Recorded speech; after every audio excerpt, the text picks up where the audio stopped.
What should have been the ultimate humiliation and devastating betrayal transformed into the most empowering moment of my life, exposing secrets that would shake the foundations of an entire city's power structure.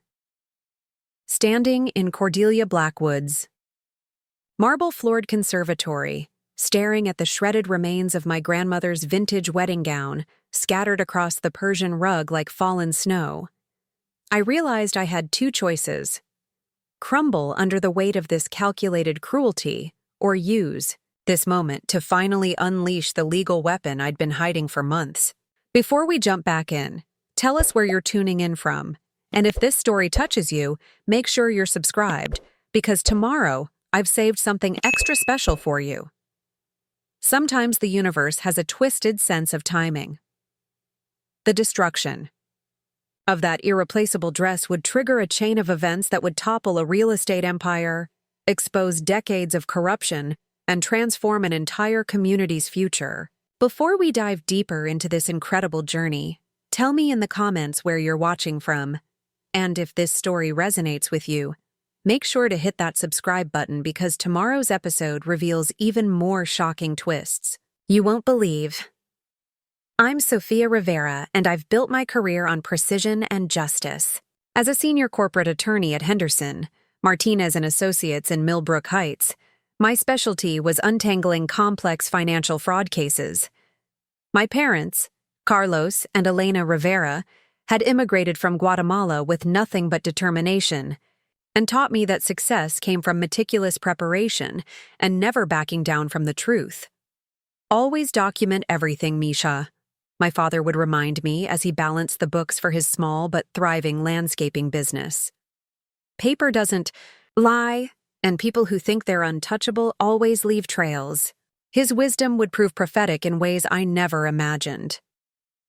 For 3 years, I'd been engaged to Alexander Blackwood, heir to Blackwood Development Corporation, the most influential construction and real estate company in Millbrook Heights. Alexander was everything my practical mind told me I should want: intelligent, ambitious, devastatingly handsome, and genuinely seemed to respect my career and heritage. Unlike other wealthy men I'd dated, he never asked me to tone down my accent or hide my family's modest background. The Blackwood family owned half of downtown Millbrook Heights, with their fingerprints on every major development project for the past 30 years. Alexander's mother, Cordelia Blackwood, was the undisputed queen of Millbrook society, sitting on every important board, chairing every significant charity, and wielding influence that extended from the country club to City Hall. My wedding dress represented everything precious to me about family and tradition. It was my grandmother Esperanza's 1954 gown, brought with her when she fled political violence in Guatemala. The intricate hand-embroidered flowers told stories of her homeland, while delicate seed pearls formed patterns that had been passed down through generations of Rivera women. My mother and I had spent countless evenings lovingly restoring the champagne-colored silk, carefully reinforcing seams and adding subtle modern touches while preserving its authentic character. The dress was more than fabric and thread. It was a living connection to women who had survived, thrived, and built new lives with courage and grace. Each stitch carried the dreams of ancestors who had sacrificed everything so their daughters could reach for possibilities they'd never imagined. That fateful Tuesday morning had started like any other. I was scheduled for my final dress fitting at the Blackwood Estate, a sprawling mansion that commanded the highest hill in Millbrook Heights. Cordelia had insisted on keeping my dress at their house for the final week before the wedding, claiming it was family tradition for the bride's gown to be blessed in the Blackwood family chapel. I'd reluctantly agreed, though something about her insistence had felt unsettling.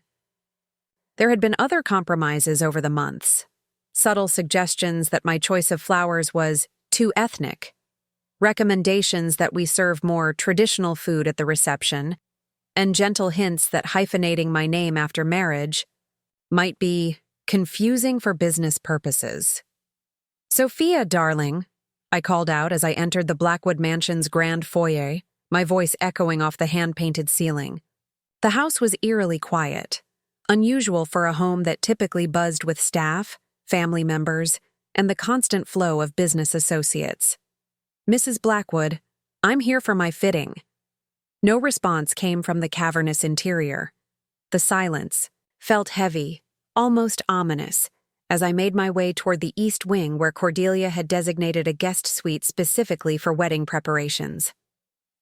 The door to the suite stood slightly ajar, and as I pushed it open, my heart stopped. What I found inside defied comprehension. My grandmother's precious wedding dress lay in tatters across the antique settee and Persian rug, not just removed from its protective garment bag, but systematically destroyed. The hand-embroidered bodice had been slashed with what appeared to be fabric scissors. The delicate sleeves hung in ribbons. Seed pearls that had taken my grandmother months to sew by hand were scattered like tears across the floor. The vintage jewelry box containing my great-grandmother's pearl comb and matching earrings sat open and empty on the mahogany dresser. These weren't items that could be accidentally misplaced or confused with donations.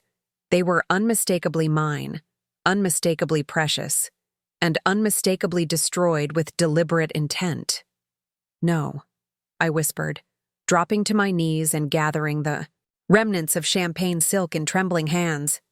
The fabric still carried the faint scent of my mother's lavender sachets, now mixed with the bitter taste of violation and loss. Footsteps clicked across the marble hallway, and I looked up to see Cordelia Blackwood standing in the doorway. She was immaculately dressed in cream Chanel, her silver hair perfectly styled, not a trace of remorse or surprise on her surgically enhanced features. If anything, she looked satisfied. "Oh, Sophia dear," she said with practiced sympathy that didn't reach her cold blue eyes. "I see you've discovered the unfortunate accident. Preparing and narrating this story took us a lot of time, so if you are enjoying it, subscribe to our channel. It means a lot to us. Now back to the story." "Accident?" The word came out as barely a whisper as I stared at Cordelia's perfectly composed face. My grandmother's destroyed wedding dress lay in shreds around me, and she was calling this deliberate vandalism an accident. "I'm afraid the housekeeping staff confused your dress with some old curtains we were donating," Cordelia continued, her voice dripping with false concern. "These foreign fabrics can look so similar to vintage drapery, you understand? Quite an unfortunate mix-up." The casual racism embedded in her excuse hit me like a physical blow. Foreign fabrics.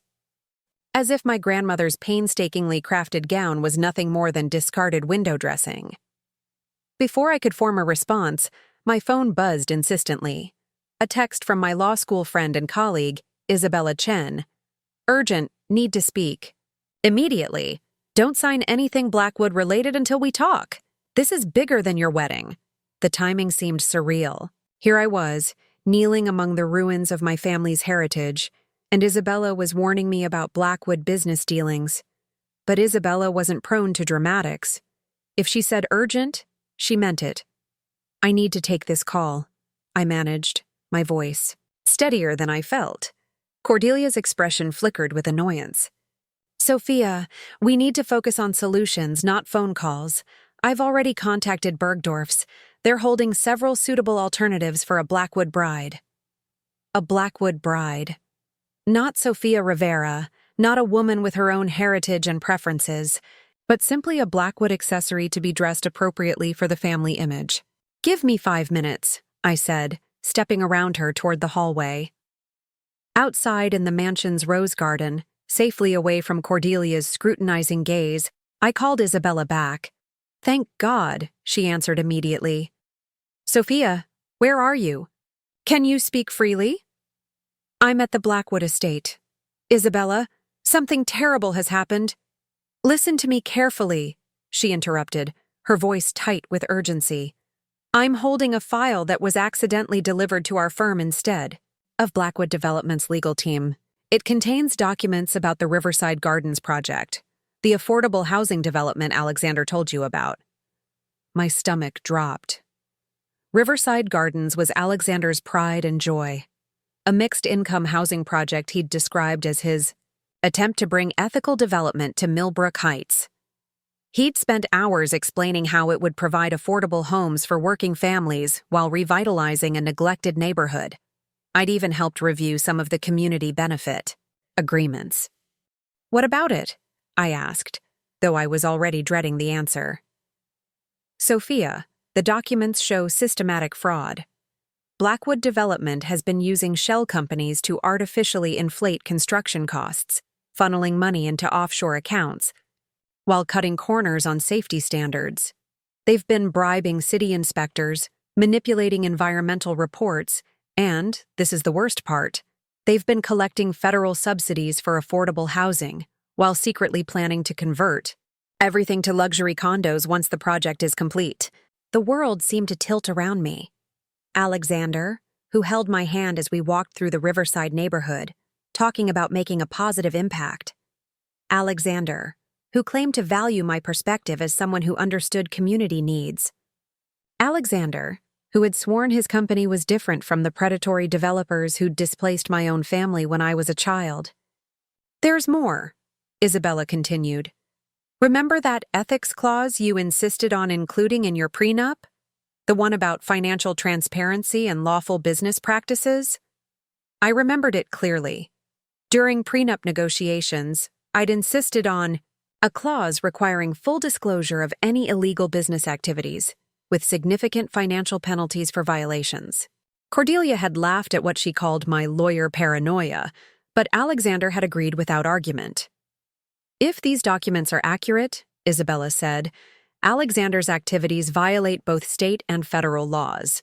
That triggers your prenup's transparency provisions, not just financial disclosure, but your right to full access to all business records and decision-making processes." The implications hit me like an avalanche.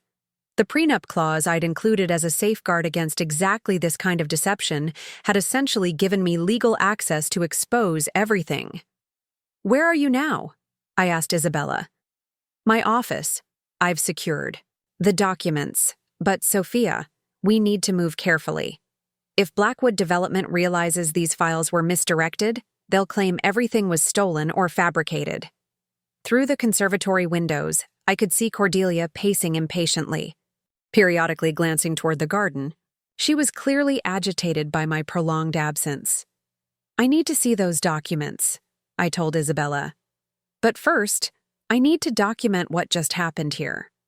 I quickly explained about my destroyed wedding dress, using my phone to photograph the shredded remains and the empty jewelry box. "Jesus, Sophia," Isabella breathed. "She destroyed your grandmother's dress? That's not just cruel. That's destruction of property with significant cultural and emotional value."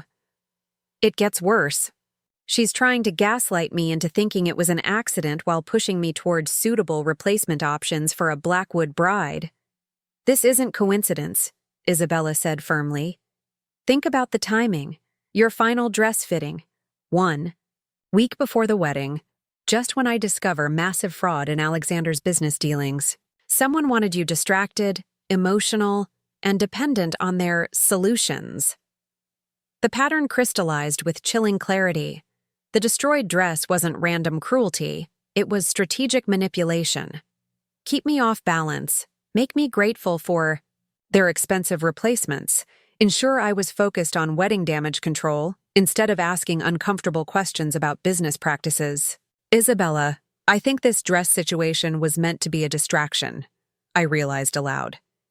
"Keep me busy with wedding drama while they clean up whatever mess you stumbled onto."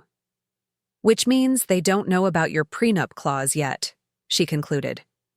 "Sophia, that document gives you legal standing to demand answers about everything, the fraud, the bribery, the safety violations, but only if we move fast." Through the conservatory windows, I watched Cordelia check her diamond watch for the third time. Her patience was clearly wearing thin. "Meet me at your office in 2 hours," I decided. "I need to see everything you found. And Isabella, make copies of those documents immediately. If I'm right about this being a distraction, they're going to come looking for those files very soon." As I hung up and walked back toward the mansion, My mind was racing. The destroyed dress had been meant to break me, to make me malleable and grateful. Instead, it had awakened something I'd been suppressing for months. The growing unease about compromises I'd been making, questions I'd been avoiding, and red flags I'd been dismissing in the name of love. Cordelia was waiting in the conservatory, holding fabric swatches and looking expectant.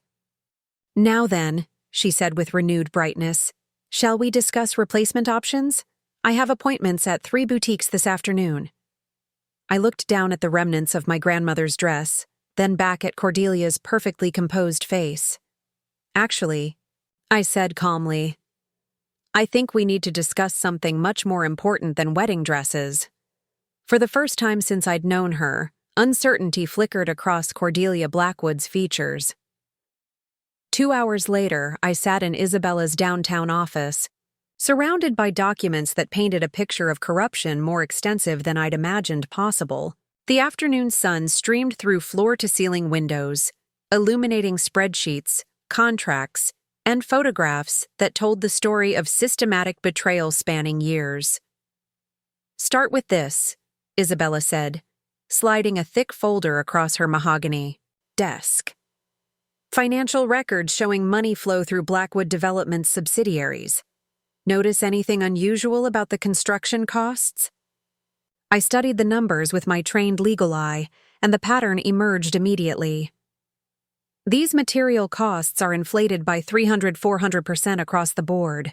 Concrete, steel, electrical work, everything's priced like they're building luxury towers instead of affordable housing." "Exactly. Now look at this." She handed me another set of documents. "These are the actual invoices from suppliers. The real costs are a fraction of what they're reporting to the Federal Housing Authority." The discrepancy was staggering. Blackwood Development was claiming $2,000 per unit for basic fixtures, while actually paying $300.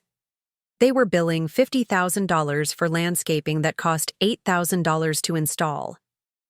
Every single line item showed massive inflation designed to siphon federal subsidies into private accounts. "Where's the excess money going?"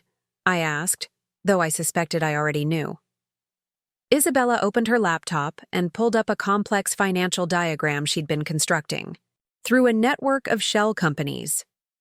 Riverside Construction LLC bills Blackwood Development for inflated costs, then transfers the excess to Millbrook Holdings, which sends it to Atlantic Ventures, which eventually funnels it to offshore accounts in the Cayman Islands.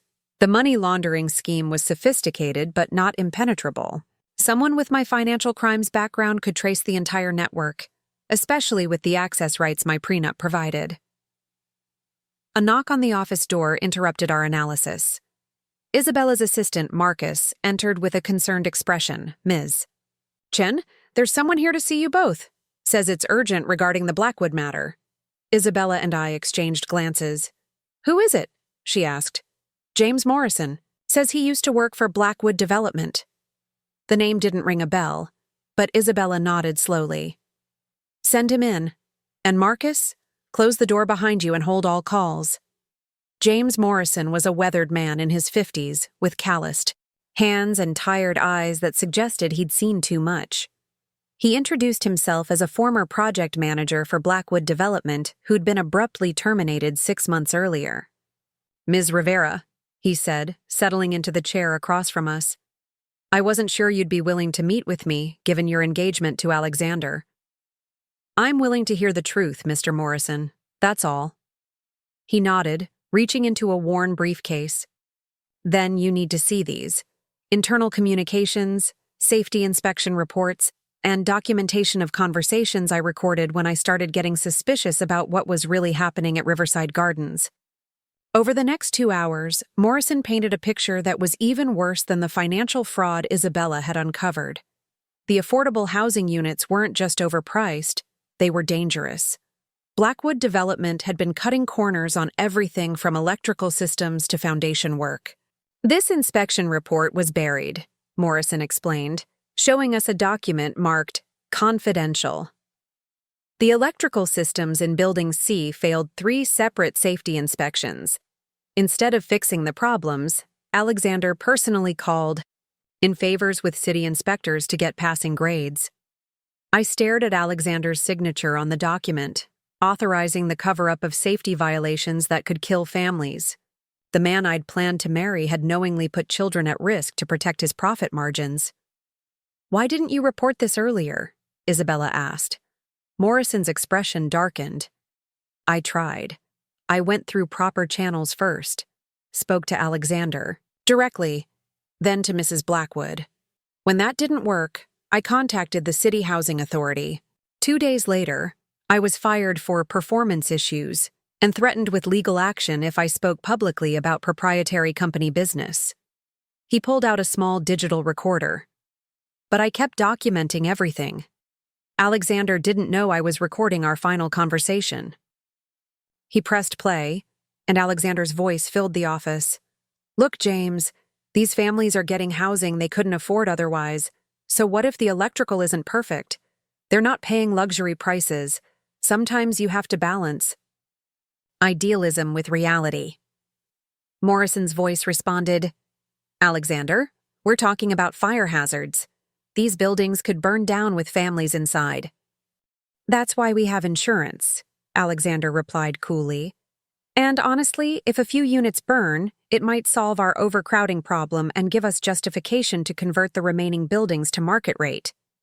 The casual callousness in his voice made my stomach turn. This wasn't the man who'd held me while I cried about my childhood displacement. This was someone who viewed human lives as acceptable losses in a profit calculation. "There's more," Morrison continued, ejecting the first, recording and inserting another. "This one is from a board meeting where they discussed specifically targeting the Latino families in the existing neighborhood for relocation assistance."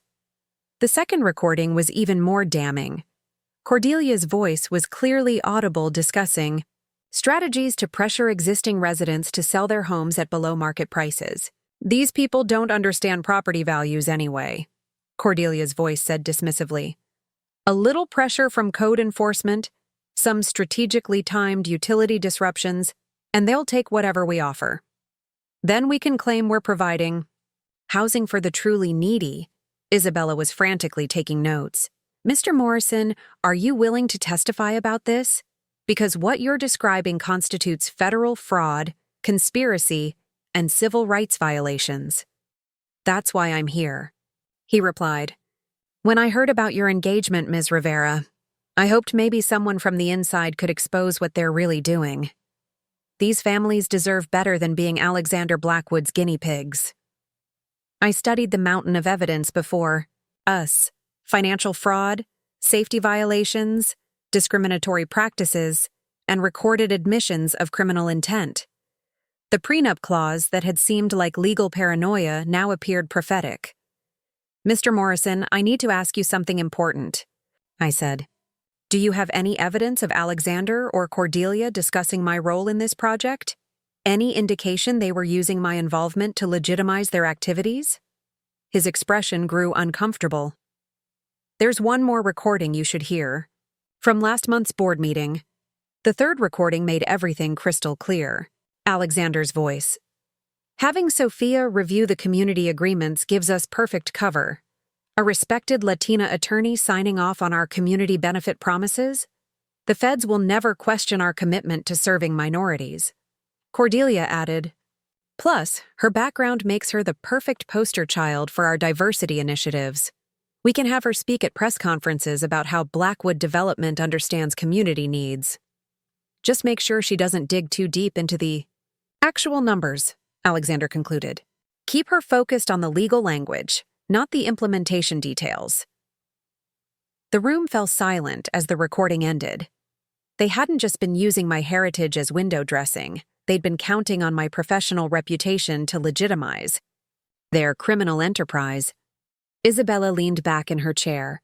"Sophia, this isn't just about exposing fraud anymore. They've been using you as an unwitting accomplice to cover their tracks." Morrison nodded grimly. "That's not all. The timeline shows they accelerated their criminal activities right after your engagement announcement." Having a respected attorney in the family gave them confidence they could get away with bigger schemes. I felt a cold fury building in my chest. The destroyed wedding dress had been cruel, but this was infinitely worse. They'd weaponized my love, my heritage, and my professional reputation to harm the very communities I'd spent my career trying to protect. "What's our next move?"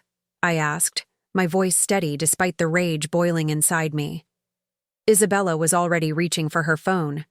"We document everything, secure additional copies, and prepare for war. Because once we expose this, the Blackwoods are going to use every resource they have to destroy us." Morrison gathered his recordings with practiced efficiency. "Ms. Rivera, there's something else you should know. Tomorrow night is the Millbrook Heights Development Summit. Alexander is scheduled to present Riverside Gardens as a model for future, affordable housing projects. Half the city council will be there, along with federal housing officials." The irony was perfect. Alexander planned to use his fraudulent project as a showcase while sitting on evidence that could expose years of criminal activity. "Then tomorrow night," I said, pieces of a plan already forming, "we're going to give them a presentation they'll never forget." The next 18 hours transformed Isabella's law office into a war room. By dawn, we had assembled what could only be described as an army of evidence and allies, each piece carefully coordinated for maximum impact at tomorrow night's development summit. "The beauty of this approach," Isabella explained as she organized our presentation materials, "is that we're not just exposing the fraud, we're doing it at the exact moment Alexander planned to expand his criminal enterprise to other projects." I sat cross-legged on the floor, surrounded by financial documents and legal briefs, feeling the weight of the decision before me. Once we triggered this public confrontation, there would be no going back. My engagement, my planned future, everything I'd built with Alexander would be destroyed. But the alternative, remaining silent while families were endangered and communities were exploited, was unthinkable. My phone had been buzzing incessantly since yesterday afternoon. Alexander had called 16 times, each voicemail growing.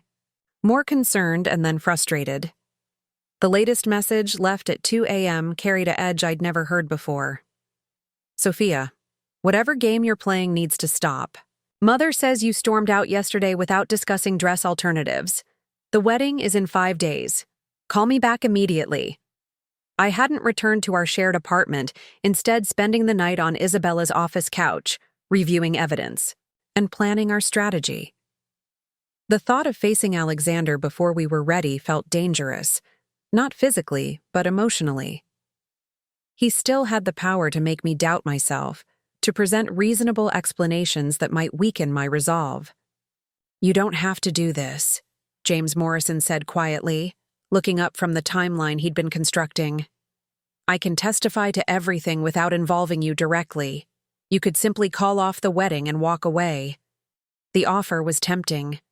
I could disappear, start over somewhere else, leave the Blackwoods to face the consequences of their actions without destroying myself in the process.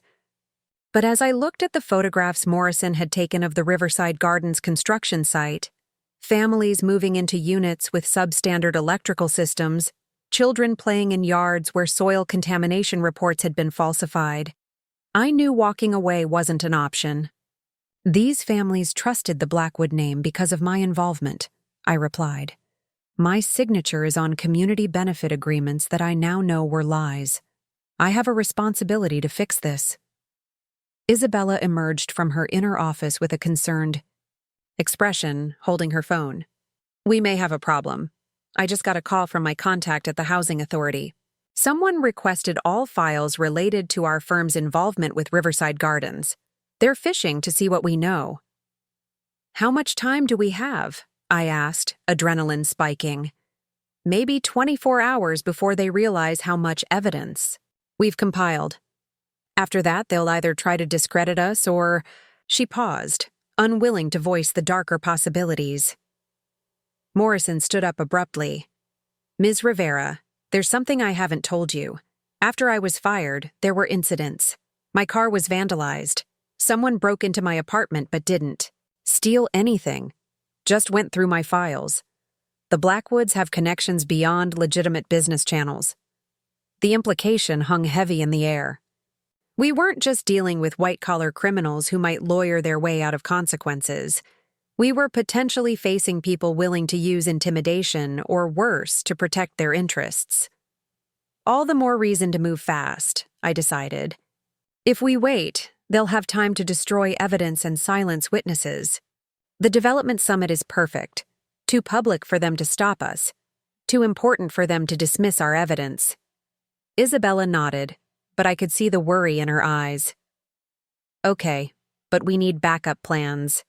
Multiple copies of everything.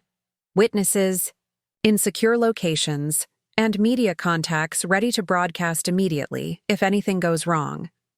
We spent the morning implementing additional security measures. Morrison's recordings were uploaded to secure cloud servers with instructions for automatic release if we didn't check in every 12 hours. Copies of financial documents were distributed to 3 different law firms with sealed instructions to open them if we disappeared or were arrested on fabricated charges. Most importantly, we reached out to Maria Santos, an investigative journalist at the Millbrook Herald, who had been trying to expose development corruption for years. Maria arrived at the office around noon, her laptop bag slung over her shoulder and determination in her dark eyes. "I've been waiting for someone to crack the Blackwood empire," she said without preamble. "They've been buying influence and silencing critics for decades. What you've uncovered could bring down half the city council along with them." As Maria reviewed our evidence, her excitement was palpable. "This isn't just local corruption. The federal fraud angle makes this a national story. CNN and the Washington Post will want exclusive access once this breaks." The magnitude of what we were unleashing began to sink in. This wouldn't just destroy Alexander and Cordelia's reputations. It would trigger federal investigations, congressional hearings, and potentially criminal prosecutions that could reach the highest levels of Millbrook Heights government. "You sure you're ready for this level of exposure?" Maria asked me directly. "Once this story breaks, your life will never be private again. The Blackwoods will try to destroy you personally, your reputation, your career, your family." I thought about my parents, who had built their business through honest work and community respect. They would face scrutiny and possibly retaliation. My legal career would be forever defined by this moment. Any future relationship would be shadowed by the notoriety of being the woman who brought down one of the city's most powerful families. But then I remembered the casual cruelty in Alexander's voice as he dismissed the possibility of families dying in fires. I thought about Cordelia's racist dismissal of my grandmother's wedding dress as foreign fabric. I considered the Latino families being systematically pushed out of their neighborhood while Alexander used my heritage to legitimize his crimes. "I'm ready," I told Maria firmly. "But I want to control the narrative. This isn't about a jilted bride seeking revenge. This is about justice for communities that have been exploited and endangered." We spent the afternoon crafting our presentation. For the Development Summit, rather than simply exposing the fraud, we would present a comprehensive case showing how Blackwood development had corrupted the entire affordable housing process in Millbrook Heights. Isabella had prepared legal briefs demonstrating that my prenup clause gave me standing to demand full disclosure of all Blackwood business activities. Morrison had organized his evidence chronologically to show the escalating pattern of criminal behavior. Maria had prepared a media package that would go live simultaneously with our public presentation. As evening approached, my phone rang with Alexander's number for the 23rd time. This time I answered. "Sophia, thank God." His voice was tight with barely controlled anger. "Where the hell have you been? The wedding is in 4 days and you've disappeared without explanation."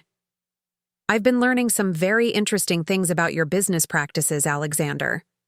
A long pause. When he spoke again, his tone was carefully controlled. "What are you talking about, Sophia? You're starting to worry me. This isn't like you." "Destroying my grandmother's wedding dress wasn't like you either. Or maybe it was, and I just never paid attention." Another pause, longer this time. "Mother, told me about the dress incident. It was an unfortunate accident, but we can fix it. I've already ordered replacements from 3 different designers. An accident? I laughed bitterly. Alexander, I've seen the recordings.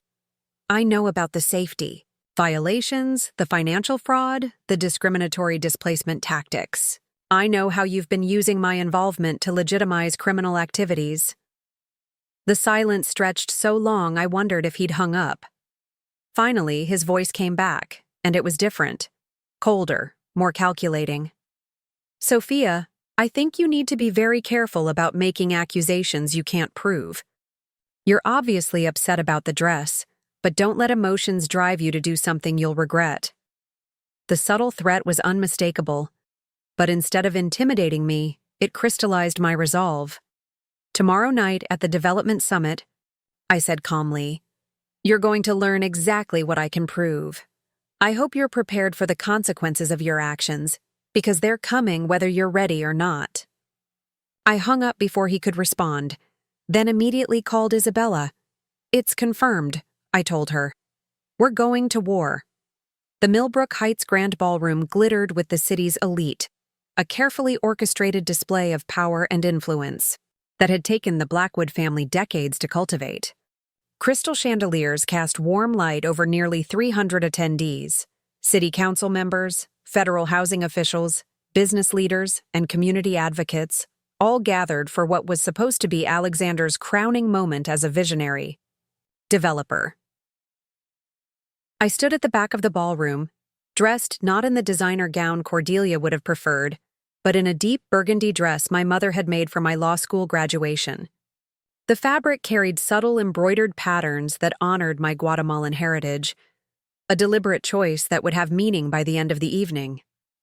Isabella flanked me on one side, her laptop bag containing backup copies of everything we needed. James Morrison stood on my other side, his weathered hands steady despite the magnitude of what we were about to unleash. Maria Santos had positioned herself strategically near the front, her recording equipment disguised as standard press gear. The stage featured an elaborate display of architectural renderings showcasing Riverside Gardens, a model for community-centered development. Glossy photos depicted smiling Latino families in their new homes, with carefully cropped images that hid the shoddy construction and safety violations Morrison had documented. Alexander commanded the podium with his usual confidence, immaculately. Dressed in his best navy suit, his voice carrying easily through the sound system as he painted a picture of Blackwood development as champions of affordable housing. Riverside Gardens represents more than just construction, he was saying, gesturing toward the display boards. It represents a commitment to lifting up underserved communities while maintaining fiscal responsibility. My fiancée, attorney Sophia Rivera, has been instrumental in ensuring these projects serve the families who need them most. The mention of my name sent murmurs through the crowd. Several people turned to look for me, but I remained in the shadows, waiting for the perfect moment. Ms. Rivera's expertise in community law has helped us craft agreements that protect residents while encouraging responsible development, Alexander continued, his tone warm with what sounded like genuine pride. Her heritage and perspective have been invaluable in understanding the real needs of the Latino families we serve. Cordelia sat in the front row, beaming with satisfaction, as Alexander expertly used my identity to legitimize their criminal enterprise. She was dressed in pearls and pale blue silk, every inch the respected philanthropist, showing no trace of the woman who had systematically destroyed my grandmother's wedding dress just 2 days earlier. Federal housing official Rebecca Martinez nodded approvingly from her table near the stage.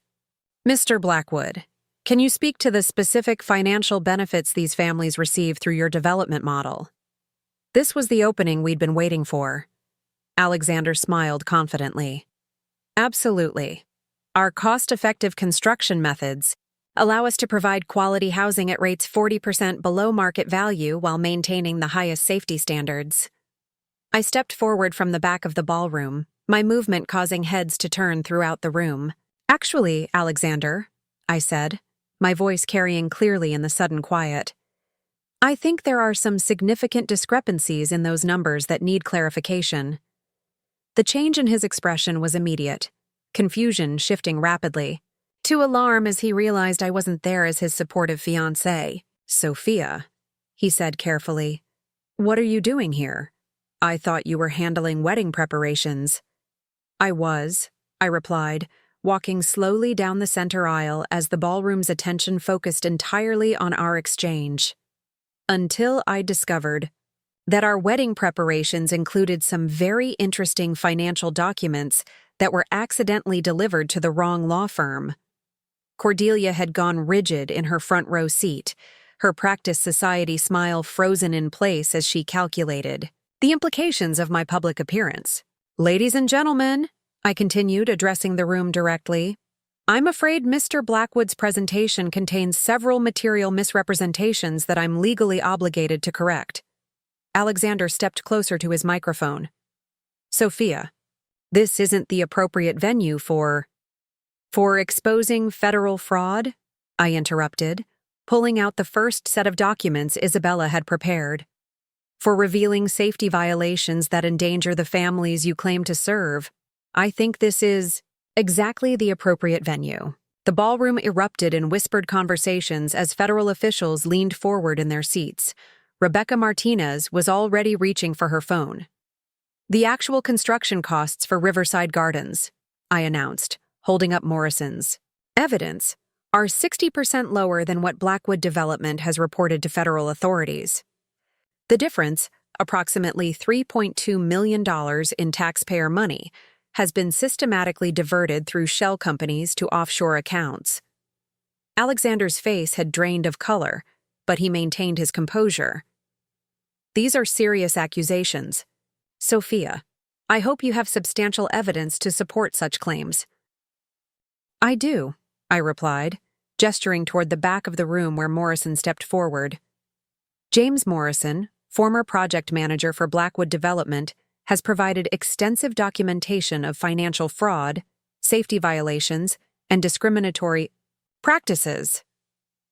Morrison approached the stage with purposeful strides, carrying a briefcase full of evidence that would destroy everything the Blackwoods had built.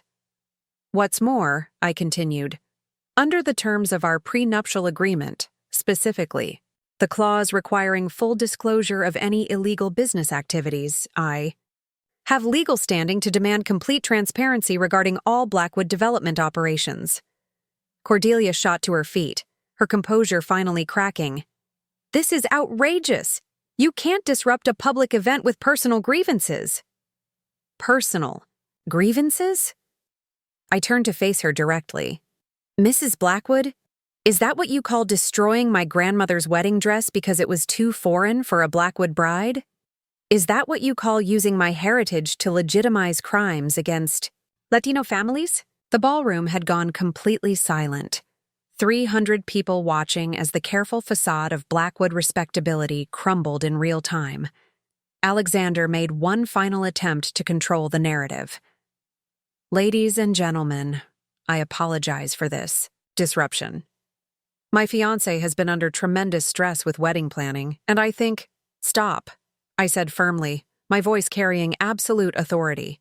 "Don't you dare dismiss this as wedding stress or female hysteria.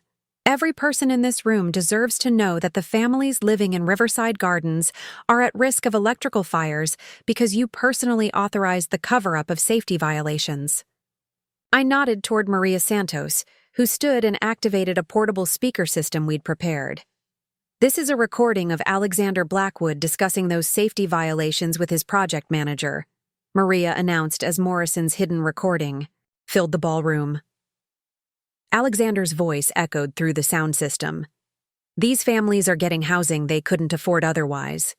So what if the electrical isn't perfect? Sometimes you have to balance idealism with reality." Morrison's recorded response followed. "We're talking about fire hazards. These buildings could burn down with families inside. That's why we have insurance," came Alexander's chilling reply. "And honestly, if a few units burn, it might solve our overcrowding problem." The ballroom erupted in shocked gasps and angry murmurs. Federal officials were frantically taking notes while city council members looked toward the exits, clearly calculating how quickly they could distance themselves from the Blackwood family. Cordelia was attempting to leave through a side door, but Maria's photographer had positioned himself to capture her attempted escape. Alexander stood frozen at the podium, his political career and business empire collapsing around him in real time. "The evidence continues," I announced over the growing chaos. "Financial fraud, civil rights violations, and conspiracy to endanger public safety. All documented, all verified, and all triggered by the prenuptial agreement that Mrs. Blackwood found so amusing." As security guards moved toward the stage, clearly unsure whether to protect Alexander or escort him out, I felt a profound sense of completion. The woman who had entered this ballroom was not the same person who had knelt among the shreds of her grandmother's wedding dress 2 days earlier. The families of Riverside Gardens deserve justice, I concluded, and they're going to get it. The aftermath of the development summit unfolded like a legal avalanche. Within hours, federal agents had seized Blackwood Development's offices, frozen company bank accounts, and launched a full investigation into what the media was already calling the largest affordable housing fraud in state history. I woke up the morning after our public confrontation to find my face splashed across every major newspaper in the region. The headlines ranged from supportive, "Lawyer Bride exposes housing fraud," to sensationalized, "Wedding dress revenge, topples development empire." My phone had accumulated over 400 missed calls from reporters, distant relatives, former law school classmates, and wedding vendors demanding to know if Saturday's ceremony was still happening. Isabella's law office had transformed overnight into a media circus. By 8 a.m., we counted 12 news vans parked outside the building, with reporters broadcasting live updates about the Blackwood scandal, while photographers waited to capture my arrival. "We need to get you somewhere secure," Isabella insisted, as we watched the media frenzy from her office window. "The Blackwoods aren't going to simply accept this quietly. They have too much money at stake and too many powerful connections." Her concern proved prophetic within hours. Marcus, Isabella's law partner, arrived at noon with troubling news from his contacts in the legal community. "Blackwood Development has hired Patterson, Sterling and Associates," he reported, referring to the city's most aggressive litigation firm. "They're preparing a countersuit claiming defamation, breach of contract, and intentional interference with business relationships. They're also filing for emergency injunctions to suppress the recordings, claiming they were obtained illegally." The legal counterattack had been swift and comprehensive, but more concerning were the personal attacks already beginning to circulate. Alexander had released a statement portraying himself as the victim of a vindictive ex-fiancé who had fabricated evidence in a fit of pre-wedding hysteria. According to sources close to the Blackwood family, read one particularly vicious article in the Business Tribune, Ms. Rivera had become increasingly unstable as her wedding date approached, making paranoid accusations and refusing to participate in normal wedding preparations. The family had reportedly been considering postponing the ceremony due to concerns about her mental state. The character assassination was expertly crafted, designed to undermine my credibility, while positioning Alexander as a reasonable man dealing with an irrational woman. Several articles mentioned my exotic background and suggested that cultural differences had created unrealistic expectations about the Blackwood family's acceptance. "They're using every dirty trick in the book," Isabella observed as we reviewed the media coverage. "Racism, sexism, and psychological manipulation all rolled into one narrative." By afternoon, the situation had escalated beyond media battles.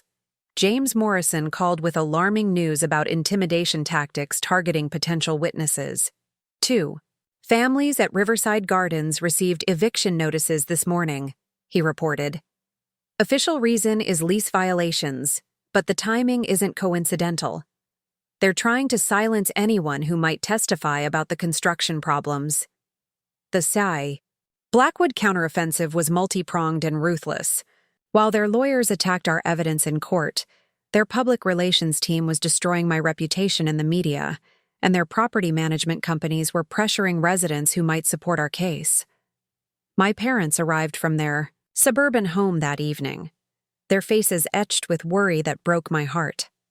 They had built their landscaping business through honest work and community relationships, carefully avoiding any controversies that might threaten their immigrant family stability. "Mija," my father said gently as we sat in Isabella's conference room, "we support you completely, but we're scared. Already 3 customers canceled contracts today. They say they don't want to be associated with the scandal. The collateral damage to my family was exactly what the Blackwoods had intended. They couldn't directly attack me without looking vindictive, but they could systematically destroy the lives of everyone around me until I backed down." "There's more," my mother added reluctantly. "Mrs. Rodriguez from the community center called. The Blackwood Foundation has been major donors for years. They're threatening to pull funding if the center continues to let us use their meeting rooms for your legal meetings." The Blackwood family's charitable giving, which had always seemed like genuine community service, was revealing itself as a carefully constructed web of leverage. They had positioned themselves as indispensable to dozens of community organizations, giving them the power to isolate anyone who opposed them. Isabella's phone rang with another update from Morrison. "It's getting worse," she announced after ending the call. "Someone broke into Morrison's apartment last night. Nothing stolen, but his files were clearly searched. He's going into hiding until the federal investigation provides protection." The message was clear: cooperate with our investigation and face consequences. The Blackwoods were demonstrating that they had resources beyond legal challenges, connections willing to use intimidation and possibly violence to protect their interests. That evening brought the most serious escalation yet. I returned to the apartment I'd shared with Alexander to collect my belongings, only to find the locks changed and my possessions nowhere to be seen. A note taped to the door, written in Alexander's precise handwriting, informed me that my abandoned property had been disposed of according to lease terms. Everything I owned, clothes, books, family photos, legal documents, had been thrown away just like my grandmother's wedding dress. The parallel was intentional and cruel, designed to demonstrate how thoroughly they could erase me from their lives. But the worst news came at midnight, when Maria Santos called with information from her police contacts. "Sophia, you need to know this," she said, her voice tight with concern. "The Blackwoods have filed for a restraining order against you. They're claiming you've been stalking Alexander and making threats. They're asking for police protection and demanding you stay away from all Blackwood properties and businesses." The restraining order was a masterstroke of legal manipulation. If granted, it would prevent me from gathering additional evidence, meeting with potential witnesses, or even approaching the Riverside Gardens property. It would effectively silence me while they work to discredit our existing evidence. "There's something else," Maria continued. "I've been getting calls from other reporters saying they've been offered exclusive access to Blackwood family interviews, but only if they agree not to publish stories that support your version of events. They're trying to buy off the media." The Blackwood family's response had been swift, comprehensive, and devastatingly effective. In less than 24 hours, they had hired the best legal team money could buy, launched a character assassination campaign questioning my mental stability, intimidated witnesses and community organizations, destroyed my personal property and living situation, filed legal motions to silence me, attempted to control media coverage. As I sat in Isabella's office at 1 a.m. surrounded by legal briefs and evidence that might not be admissible if their injunction succeeded, I realized we were no longer fighting a battle for justice. We were fighting for survival against an opponent with virtually unlimited resources and no apparent moral constraints. "They're not just trying to discredit us," I told Isabella as we reviewed their legal filings. "They're trying to destroy us. Completely. Professionally, financially, personally. They want to make sure no one ever dares challenge them again." Isabella nodded grimly. The question is, are we prepared for this level of warfare? Because it's only going to get worse from here. Looking at the mountain of legal challenges, media attacks, and personal threats we faced, I felt the weight of what we'd unleashed. But I also remembered the families living in unsafe housing while Alexander collected federal subsidies, and I knew there was no turning back. Then we better get ready, I replied, because tomorrow, we fight back. 3 days after our public confrontation, just as I thought I understood the full scope of what we were fighting, everything changed. I was reviewing legal documents in Isabella's office when her assistant Marcus burst through the door, his face pale with urgency. "You need to see the news immediately," he said, turning on the television mounted in the corner. The breaking news banner read, "Federal investigation expands Blackwood development linked to multi-state construction fraud," but it was the details that made my blood run cold. According to federal sources, the reporter was saying, the Blackwood development investigation has uncovered connections to Titan Construction Group, a company currently under investigation by the FBI for money laundering and connections to organized crime figures in 3 states. Isabella and I stared at each other in shock. We had exposed a local housing fraud, but we had apparently stumbled into something much larger and more dangerous. The phone rang immediately. It was James Morrison, his voice tight with fear. "Ms. Rivera, we have a serious problem. I just received a visit from 2 men who claimed to be conducting a community safety survey. They asked very specific questions about my recording equipment and whether I had shared information with anyone outside Millbrook Heights. These weren't city employees." The implication was chilling. If Blackwood development was connected to organized crime figures, our investigation had potentially put us on the radar of people who operated by very different rules than corporate lawyers and public relations specialists. "Where are you now?" I asked Morrison. "Safe house provided by the FBI. Agent Sarah Chen contacted me this morning. Apparently, our evidence triggered a federal task force investigation that's been tracking Titan construction for 2 years. Within an hour, Agent Chen arrived at Isabella's office. She was a compact woman in her 40s with sharp eyes and the kind of controlled intensity that suggested she'd seen worse situations than ours. "Ms. Rivera, your public exposure of the Riverside Gardens fraud was helpful," she began diplomatically. "But it also accelerated a timeline we weren't prepared for. The evidence you've compiled connects to a much larger pattern of criminal activity." She opened a briefcase and spread photographs across Isabella's conference table. The images showed construction sites across multiple states, financial documents with familiar shell company names, and surveillance photos of men I didn't recognize but who clearly weren't typical business executives. Titan Construction Group operates as a front for money laundering operations run by the Castellano crime family, Agent Chen explained. They've been using development projects to clean money from drug trafficking, human trafficking, and weapons smuggling. Your fiancé's family has been unknowingly, or perhaps knowingly, providing them with legitimate business partnerships to expand their operations. The photographs told a story of criminal enterprise that dwarfed anything we had imagined. Blackwood. Development wasn't just committing housing fraud. They were potentially facilitating organized crime on a massive scale. "How long has this been going on?" Isabella asked. "Based on financial records, at least 5 years.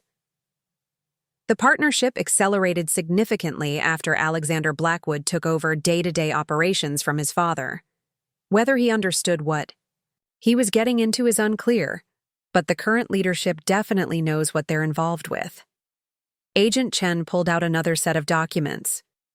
"This is where it gets dangerous for you, Ms. Rivera. The Castellano organization doesn't typically allow their business partnerships to be exposed publicly.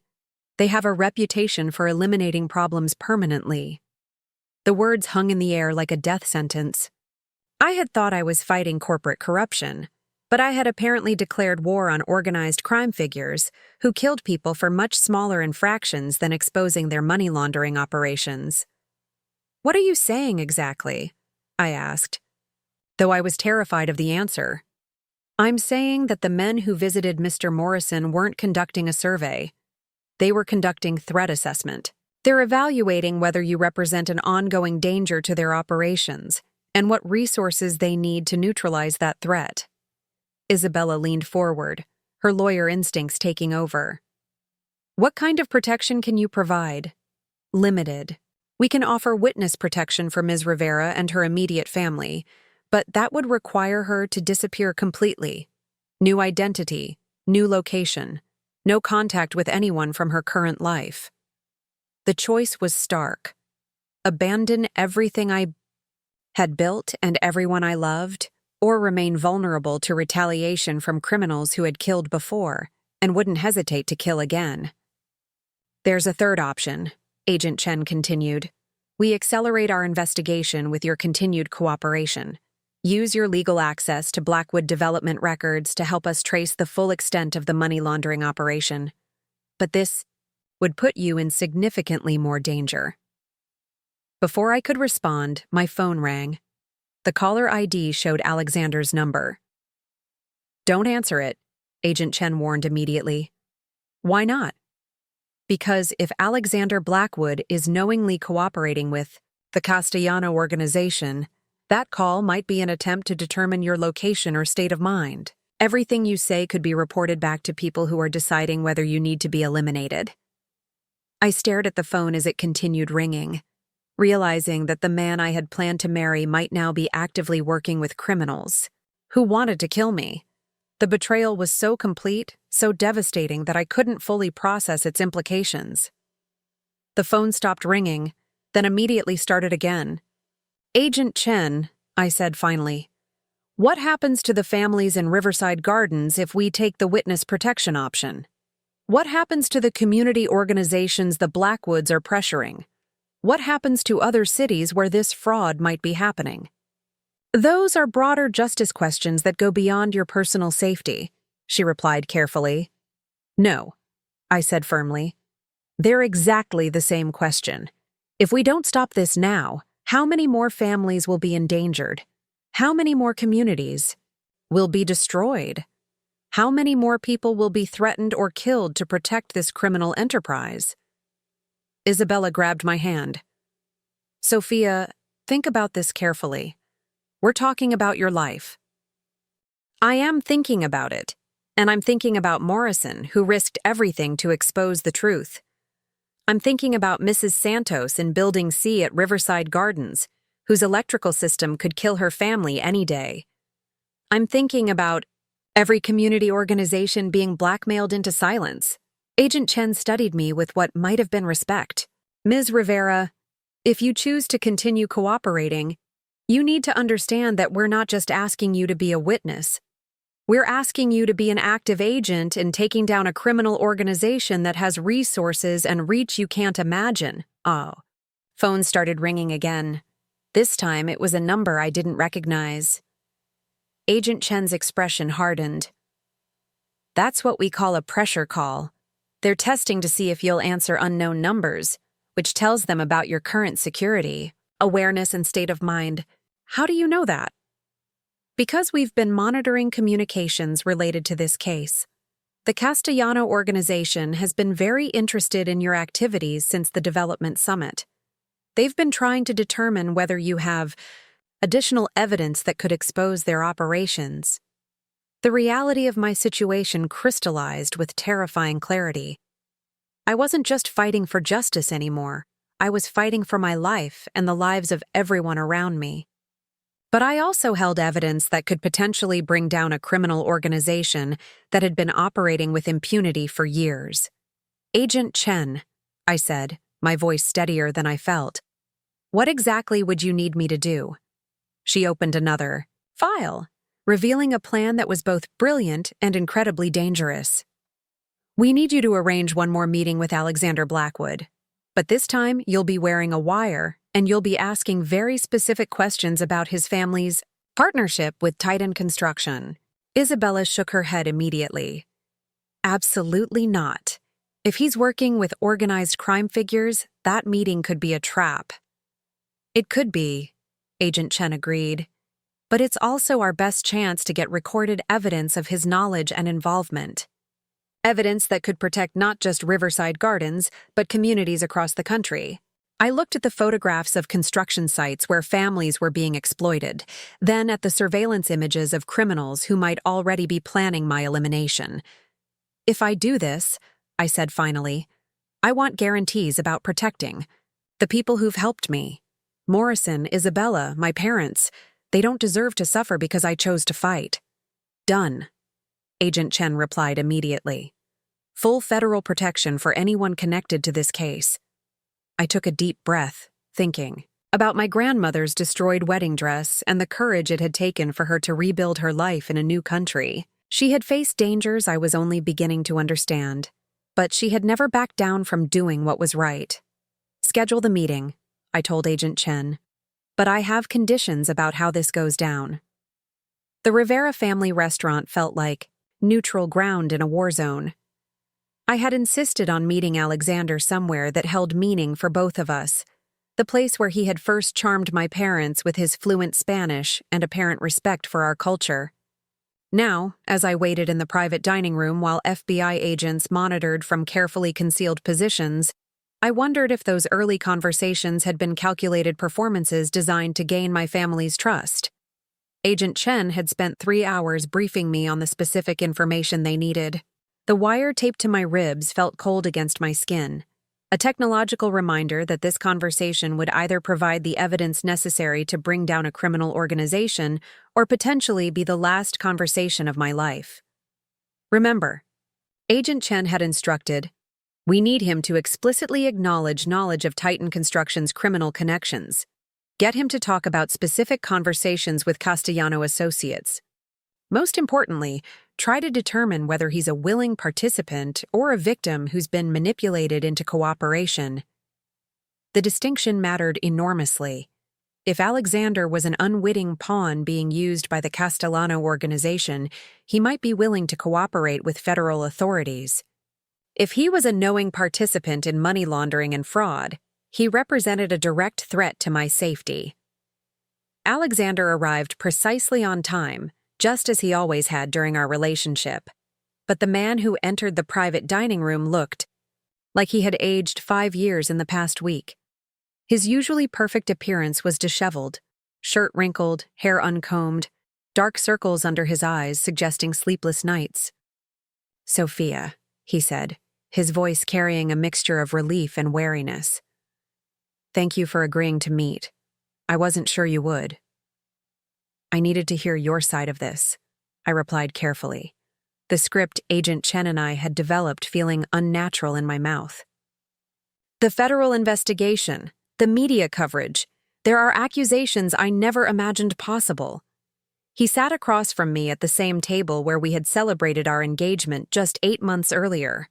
The irony was bitter and overwhelming. It's complicated, Alexander began, rubbing his temples. Much more complicated than you understand. The partnership with Titan Construction started before I took over operations.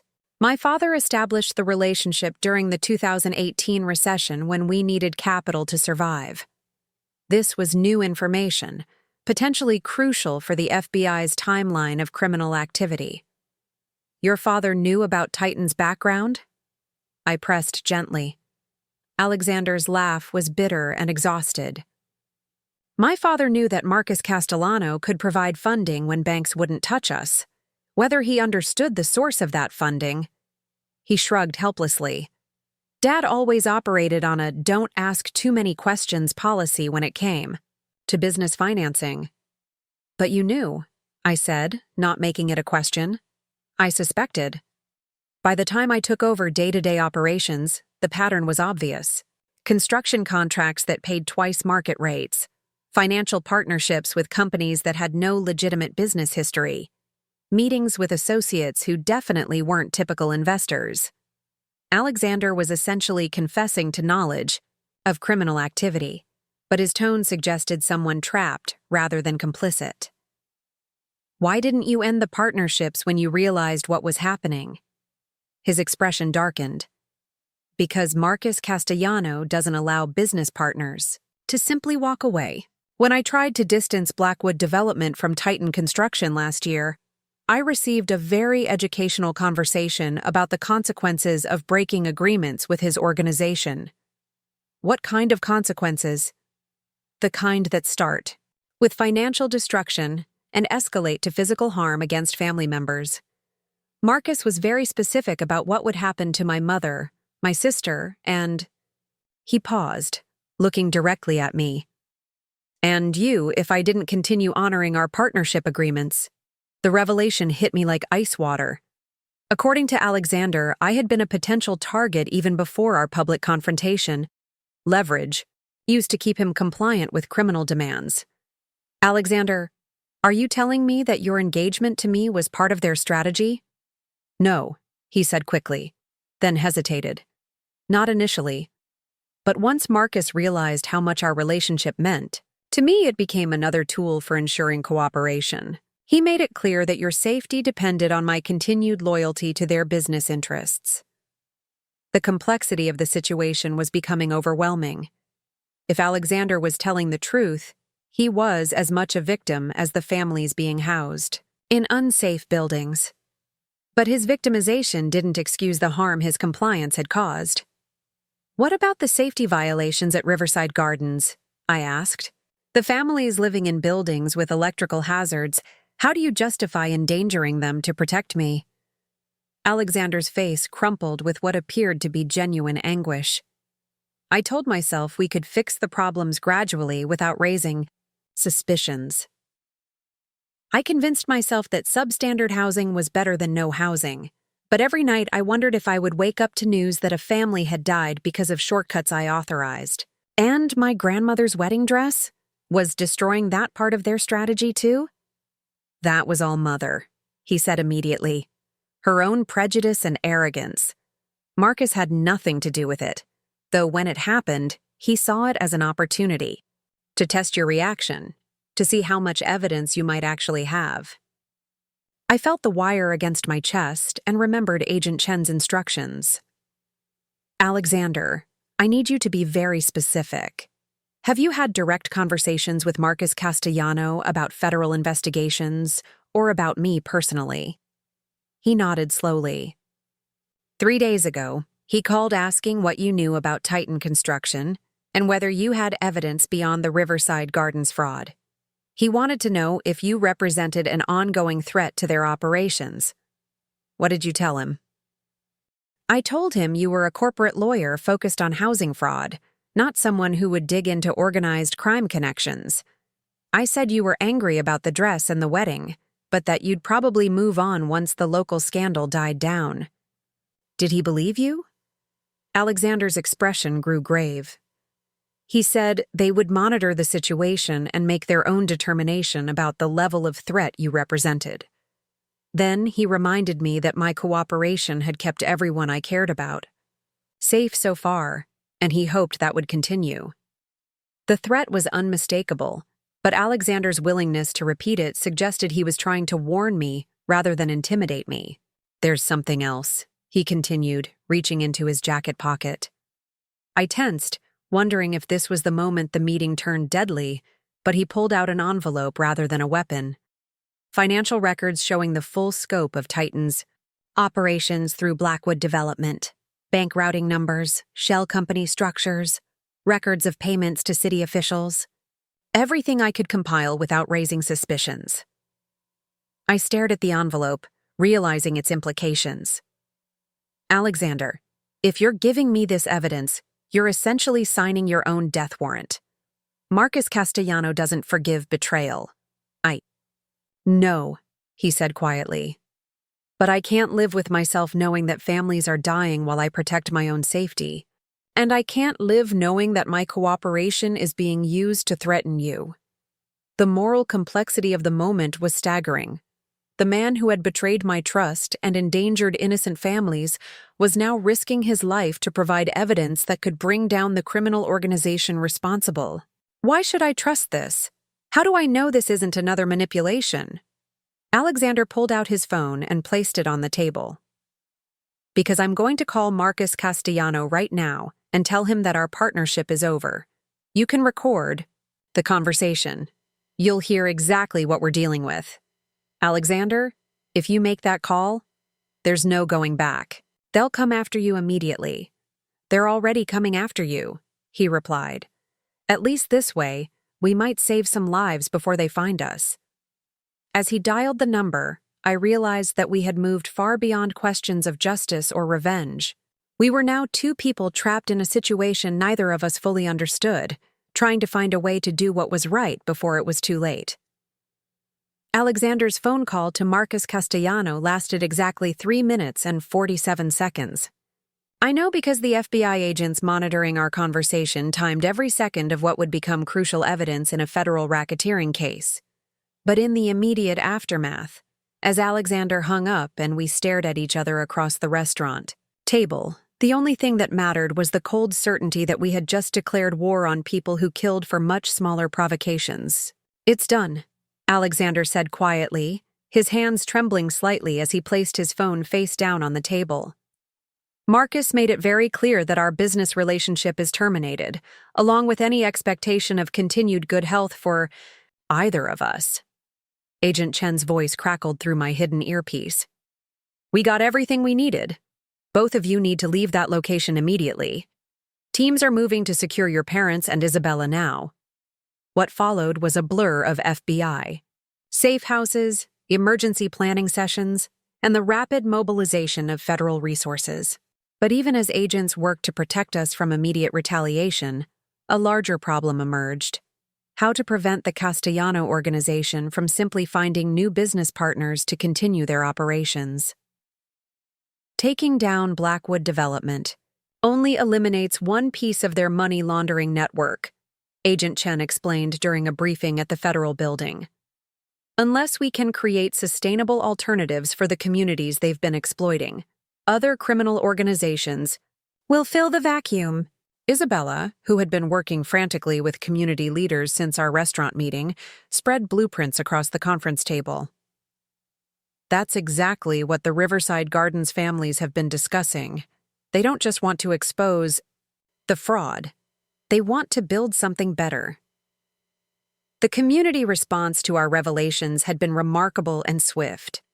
Within 48 hours of Alexander's recorded confession, resident leaders at Riverside Gardens had organized emergency meetings, formed a housing cooperative, and begun developing plans for community-controlled development that would be immune to criminal infiltration. Mrs. Santos has been incredible, Isabella continued, pointing to architectural drawings that showed creative solutions for the electrical and structural problems Morrison had documented. She's organized teams of residents with construction experience to assess every building and prioritize safety repairs. Carmen Santos, a 62-year-old grandmother who had emerged as the strongest voice among Riverside residents, joined our federal briefing via secure video connection. Her weathered face reflected decades of hard work, but her eyes carried the fierce determination of someone fighting for her family's survival. Agent Chen, she said directly, we appreciate federal protection, but protection isn't enough. These buildings are still dangerous.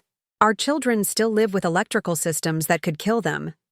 We need immediate action to fix what Blackwood Development destroyed through their criminal partnerships. Agent Chen nodded respectfully.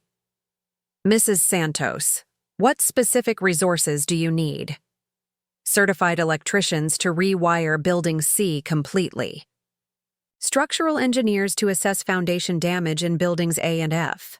And legal guarantees that our housing cooperative will have permanent control over any improvements we make. The conversation revealed something remarkable. The Riverside Gardens community wasn't waiting for government solutions or new developers to save them. They were taking direct control of their housing situation, transforming from victims of exploitation into architects of their own future. There's more, Isabella added, pulling out financial projections developed by resident committees. The cooperative model could be replicated in other communities targeted by criminal development schemes. Instead of waiting for predatory developers to be exposed and prosecuted, communities could preemptively organize cooperative ownership structures that would be inherently resistant to criminal infiltration. James Morrison, who had been working with federal investigators to identify other Titan construction projects, contributed additional insights from his safe house location. Based on construction records I've reviewed, he reported via secure phone, Titan Construction has similar arrangements with developers in at least 12 cities. The Castellano organization has been systematically targeting low-income communities for money laundering operations disguised as affordable housing projects. Agent Chen was taking careful notes. Mr. Morrison, could community ownership models prevent that kind of exploitation? Absolutely.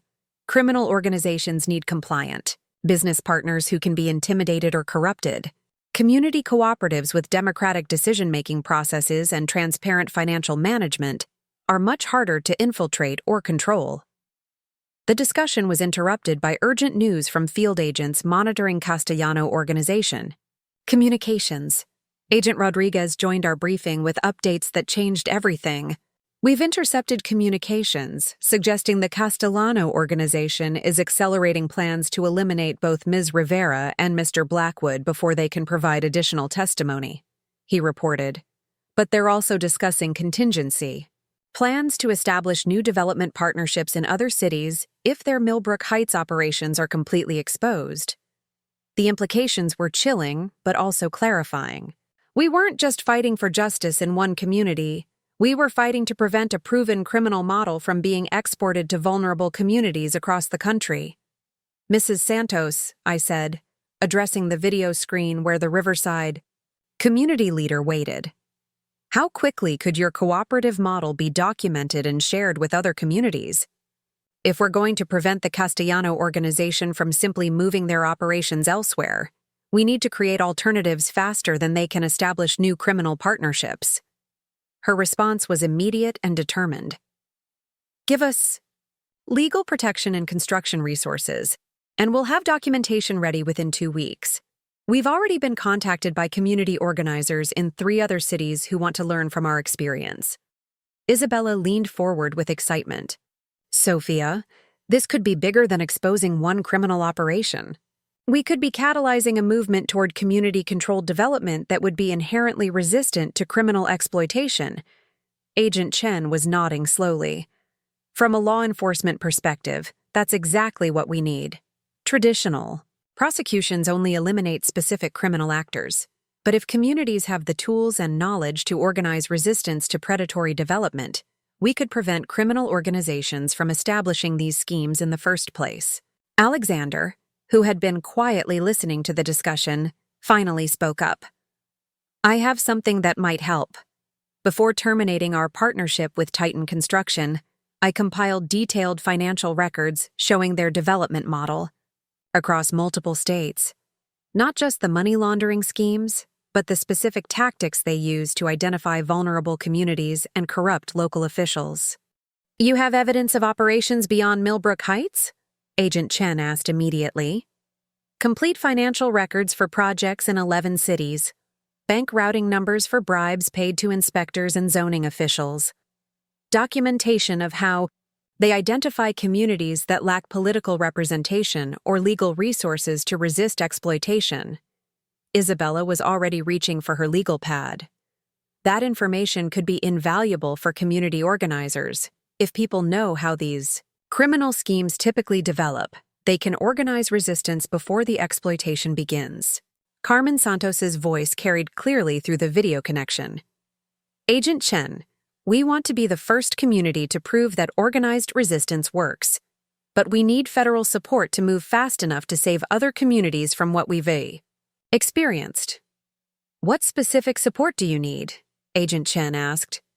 Emergency funding for electrical and structural repairs, legal assistance to establish the cooperative structure, and federal protection for community leaders who might face retaliation for organizing resistance to criminal development schemes. Agent Chen was already making calls to authorize emergency funding. Mrs. Santos, you'll have federal support within 24 hours. But I need you to understand that by becoming the model for community resistance, you're potentially making yourselves targets for other criminal organizations who won't want your success to inspire similar resistance elsewhere." Carmen Santos smiled grimly. "Agent Chen, we became targets the moment we started living in buildings designed to kill us for profit. At least now we're fighting back instead of just surviving." As our planning session continued late into the evening, I realized we had moved far beyond my original goal of exposing Alexander's fraud. We were now coordinating a comprehensive strategy to transform community organizing, federal law enforcement, and criminal prosecution into an integrated approach that could prevent future exploitation. My grandmother's destroyed wedding dress had catalyzed something none of us could have anticipated: a model for community empowerment that might protect vulnerable families across the country from the kind of systematic exploitation that had nearly killed the residents of Riverside Gardens.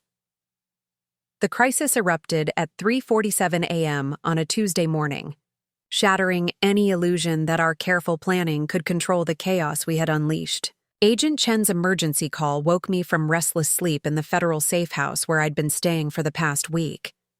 "Sophia, we have a situation." Her voice was tight with controlled urgency. "The Castellano organization has accelerated their timeline.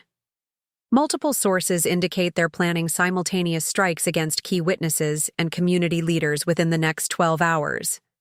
I was fully awake instantly, adrenaline replacing exhaustion as the implications hit me. "Who's at risk?" "Everyone. You, Alexander, Morrison, Isabella, your parents, and at least 6 Riverside Gardens residents who've been organizing the housing cooperative. We're implementing emergency relocations immediately." But even as Agent Chen spoke, events were already spiraling beyond federal control. Isabella called moments later with news that made our protective measures seem inadequate. "Sophia, something's happening at Riverside Gardens right now." Carmen Santos called. "There are unmarked vans surrounding the buildings and men with weapons, trying to force entry into apartments. The residents are barricaded inside and calling for help." The Castellano organization wasn't just targeting individual witnesses. They were attacking the entire community that had dared to organize resistance against their criminal operations. "Agent Chen," I said, putting Isabella on speaker, "your protective strategy isn't working. They're not just coming after us individually. They're trying to eliminate the entire community organizing effort." "Federal response teams are en route to Riverside Gardens," Agent Chen replied, but her voice carried doubt about whether they would arrive in time.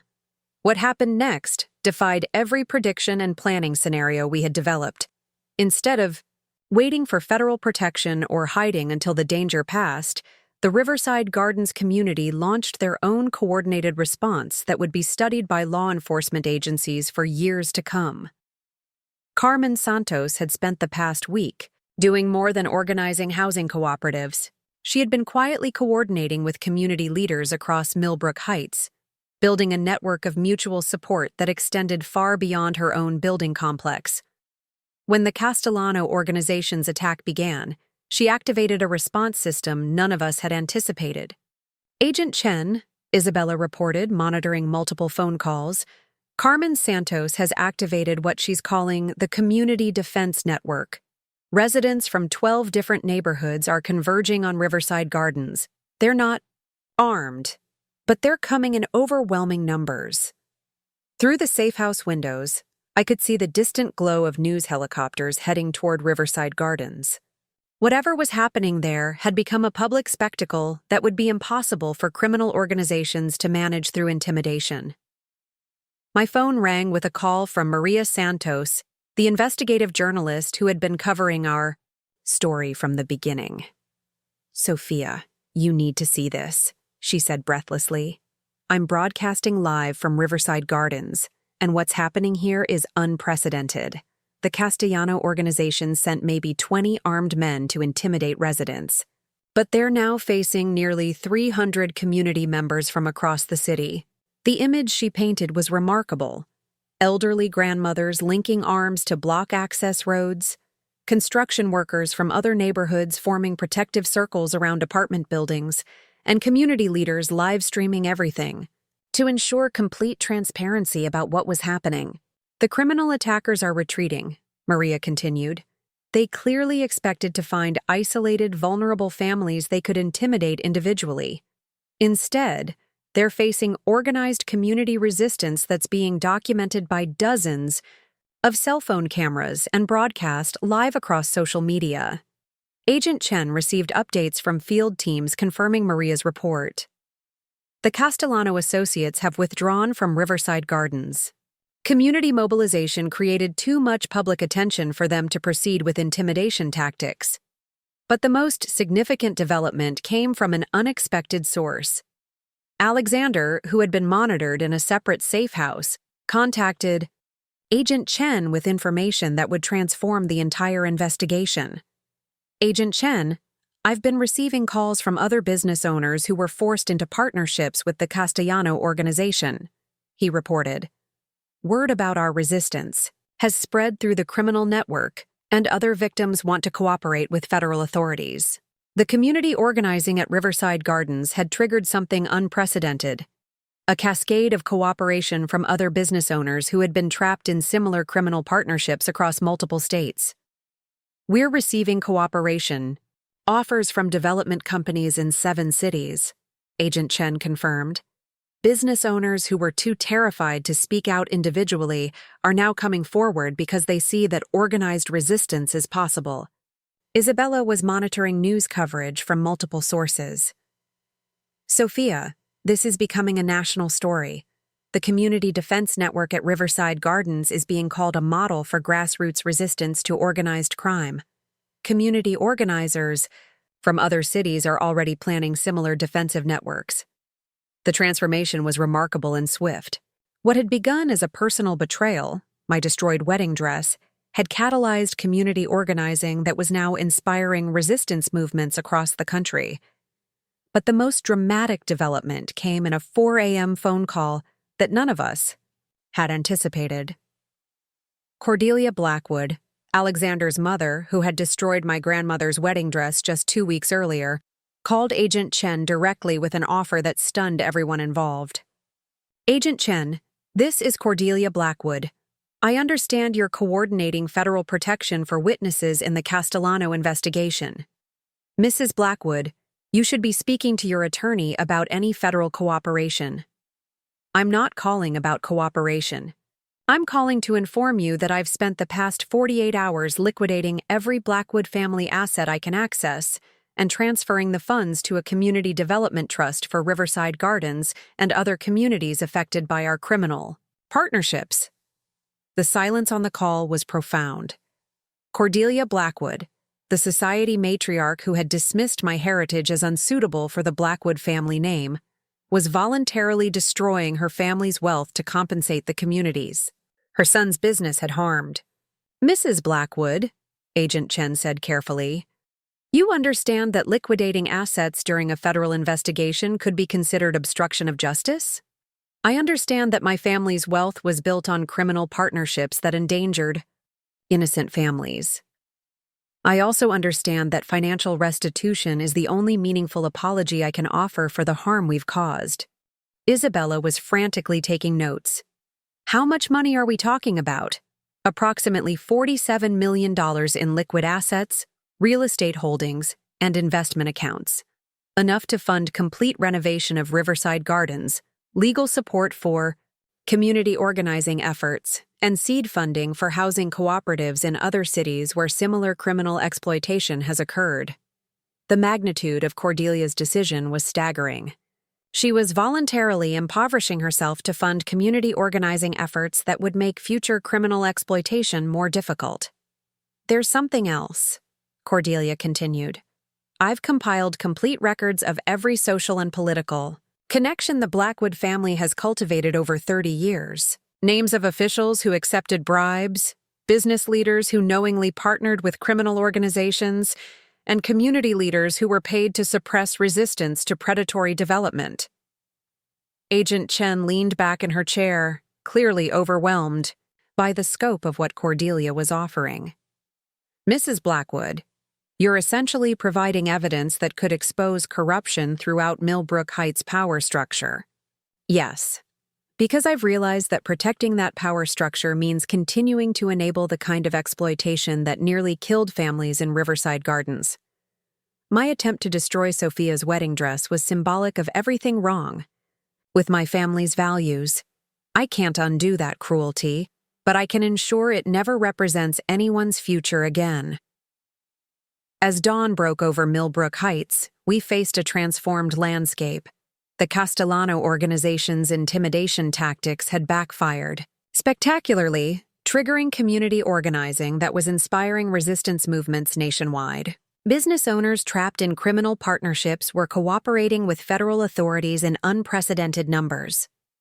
And Cordelia Blackwood had voluntarily dismantled her family's empire to fund community empowerment efforts. The crisis that had threatened to destroy us had instead catalyzed changes none of us could have imagined possible. 6 months after the FBI raids that shattered the Castellano organization's operations, I stood in the renovated community center at Riverside Gardens, watching children play safely in apartments that no longer threatened their lives with faulty electrical systems. The transformation was remarkable, but what struck me most was how the physical changes reflected deeper shifts in power, purpose, and possibility that extended far beyond one housing complex. The Riverside Gardens Housing Cooperative had become a national model for community-controlled development. Carmen Santos, now recognized as one of the country's leading voices in grassroots organizing, was fielding requests from community leaders in 43 cities who wanted to replicate their resistance strategies. The electrical work in Building C was completed yesterday, Carmen reported during our monthly progress meeting.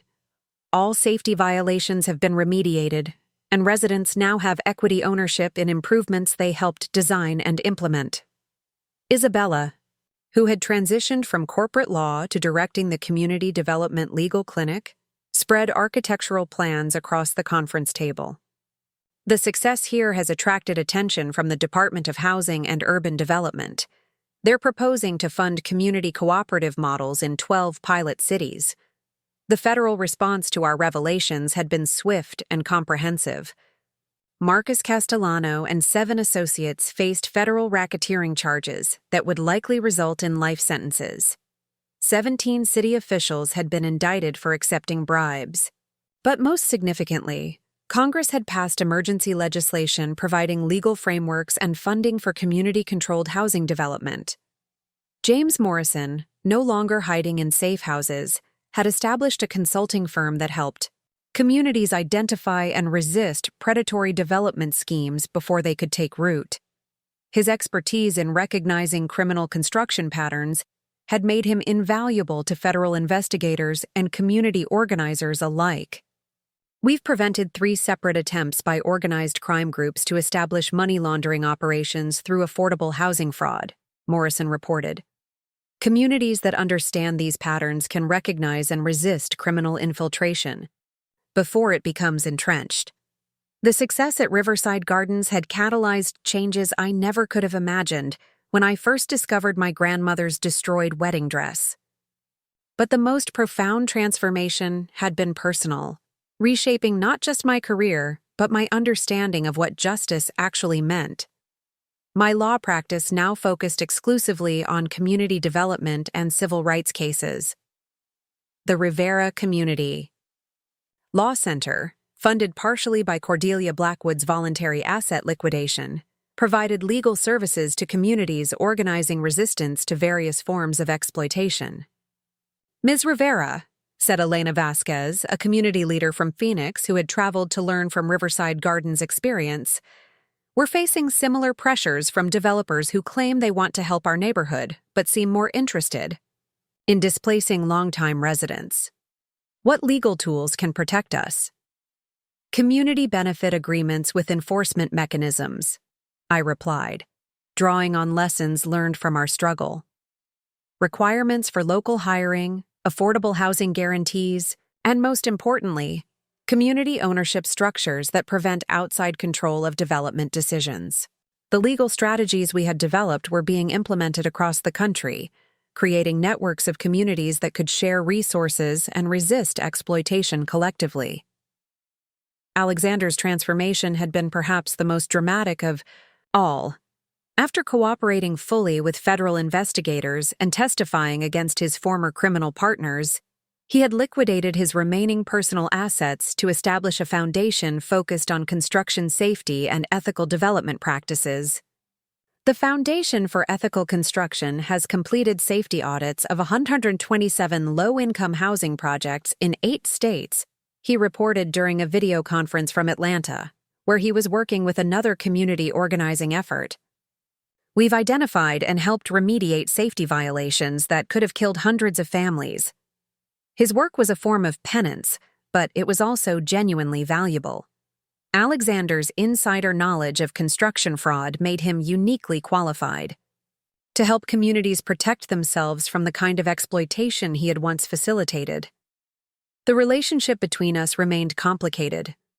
The betrayal of trust was irreparable, but his commitment to making amends seemed genuine and sustained.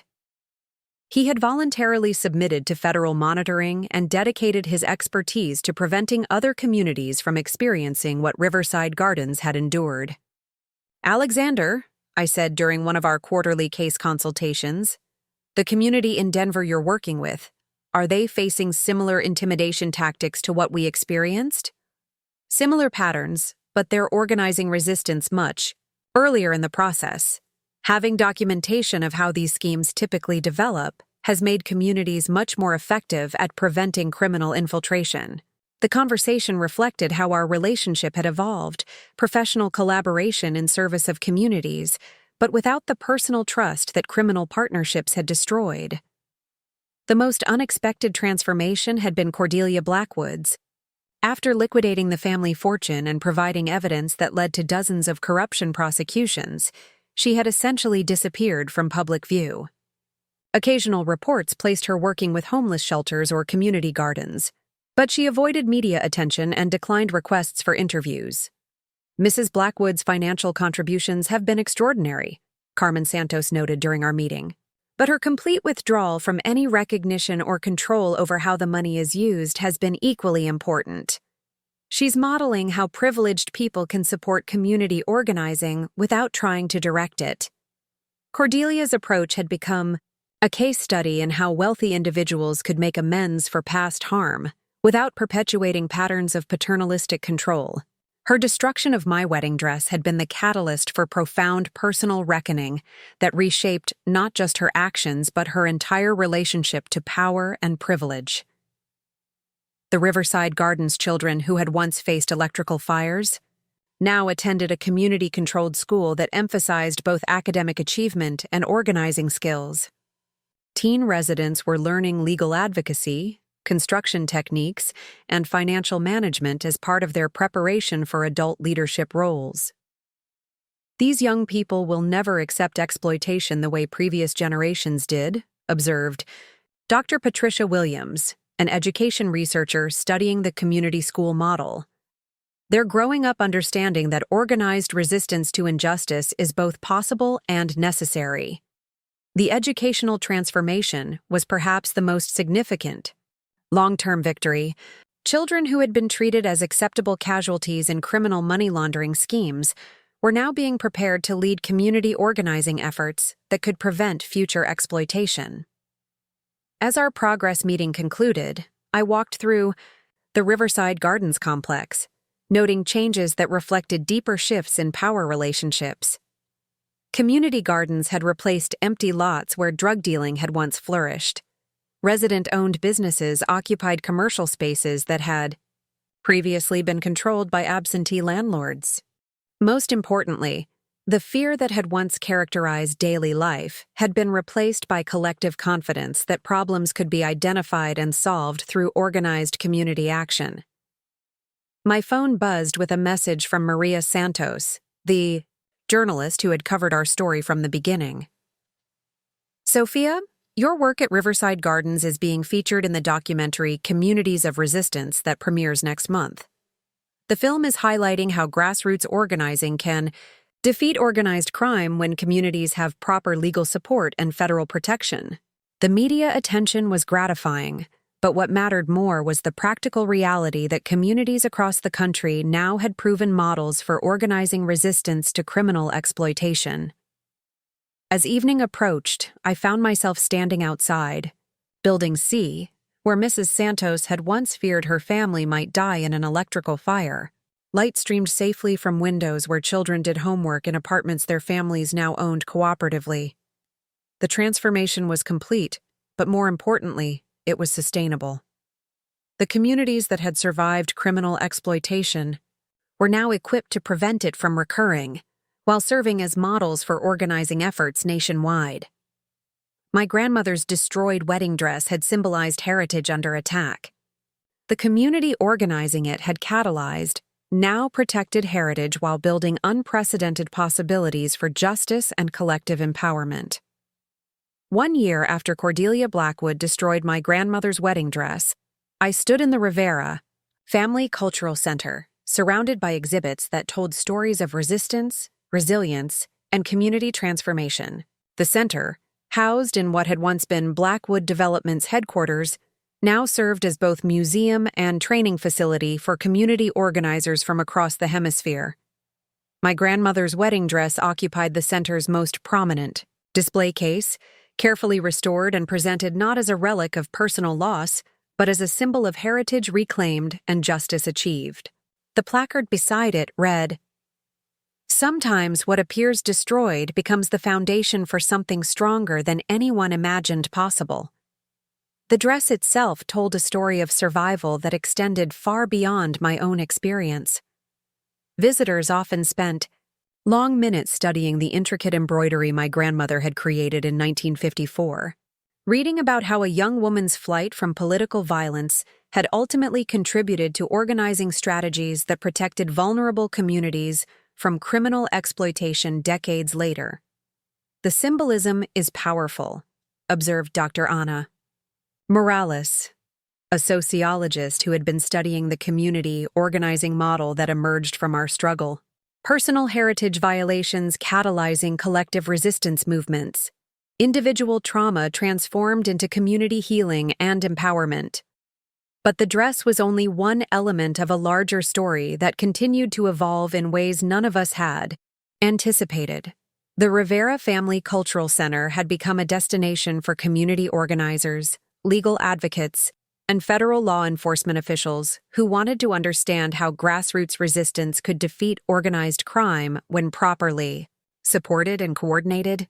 "Ms. Rivera," said Chen Wei, a community organizer from San Francisco's Chinatown, "we're facing development pressures similar to what Riverside Gardens experienced. Can you walk us through the specific legal strategies that proved most effective?" These conversations happened weekly now. Community leaders from across the country visited to learn organizing techniques, legal frameworks, and federal cooperation strategies that had emerged from our confrontation with the Castellano organization. The center provided 3-day intensive training programs that equipped communities with tools for identifying and resisting criminal exploitation. Isabella, now director of the National Community Development Legal Network, led afternoon sessions on leveraging federal investigations to support local organizing efforts. "The key insight," she explained to the latest group of visiting organizers, "was recognizing that criminal organizations depend on community isolation and fear. Once communities organize collective resistance and attract federal attention, criminal operations become unsustainable." The legal strategies we had developed were now being taught in law schools as examples of how individual cases could catalyze systemic change. The prenuptial agreement clause that had initially seemed like paranoid over-preparation was now studied as a model for how personal legal protections could be designed to support broader social justice goals. Carmen Santos, whose community leadership had been crucial to our success, now traveled internationally to share organizing strategies with communities facing various forms of exploitation. Her work had expanded beyond housing issues to include labor rights, environmental justice, and immigration advocacy. "The principles are transferable," she explained during a video conference with organizers in 12 cities. "Criminal exploitation depends on community powerlessness. Organized resistance makes communities too expensive and dangerous for criminals to target. Her insights were being implemented by communities facing everything from human trafficking to environmental contamination, demonstrating how resistance strategies could be adapted to address multiple forms of systematic harm. James Morrison had established the Morrison Institute for Construction Safety, which provided technical expertise to communities concerned about building safety violations. His background in recognizing criminal construction patterns made him invaluable to federal investigators and community advocates alike. We've now documented criminal construction patterns in 47 cities, Morrison reported during our annual progress review. Communities that understand these warning signs can prevent criminal infiltration before it requires federal intervention to address. The Institute's work was preventing the kind of exploitation that had nearly killed families at Riverside Gardens, demonstrating how technical expertise could be deployed in service of community empowerment rather than criminal profit. Alexander's Foundation for Ethical Construction had evolved into a national resource for communities concerned about development safety and transparency. His work represented a form of restorative justice that acknowledged past harm while creating value for affected communities. The foundation has completed safety assessments for 312 low-income housing projects, he reported during our quarterly coordination call. We've identified and helped remediate violations that could have resulted in hundreds of deaths or injuries. His transformation remained complicated but seemed genuine. The man who had once dismissed safety violations as acceptable costs of business now dedicated his expertise to preventing other communities from experiencing similar endangerment. Perhaps most remarkably, Cordelia Blackwood had maintained her complete withdrawal from public recognition while continuing to fund community organizing efforts. Occasional reports suggested she was working quietly with homeless advocacy organizations, but she consistently declined media attention or community acknowledgement for her contributions. Mrs. Blackwood's approach has been revolutionary, noted Dr. Patricia Williams, who studied wealthy individuals' responses to social justice movements. Complete financial support combined with complete abdication of control or recognition. It's modeling how privileged people can support justice movements without perpetuating paternalistic dynamics. Cordelia's example was being studied by other wealthy individuals seeking to make amends for past harm, without reproducing patterns of dominance and control. As evening approached, I walked through the Cultural Center's archives, where documents from our legal struggle were preserved alongside historical materials about immigration, resistance, and community organizing dating back generations. The collection demonstrated how individual acts of courage connected to broader patterns of social transformation. My phone buzzed with a message from Agent Chen, now promoted to head the FBI's Community Safety Task Force. Sophia, the Castellano. Prosecutions resulted in 47 convictions and asset forfeitures totaling $127 million. Those funds are being distributed to communities affected by their criminal operations. Justice delivered. The legal victory was satisfying, but what mattered more was the sustainable change that had emerged from our struggle. Communities across the country now had proven models for organizing resistance to criminal exploitation. Federal agencies had developed protocols for supporting grassroots organizing efforts, and legal frameworks existed to prevent future victimization. As I prepared to lock the Cultural Center for the evening, I paused one final time before my grandmother's wedding dress.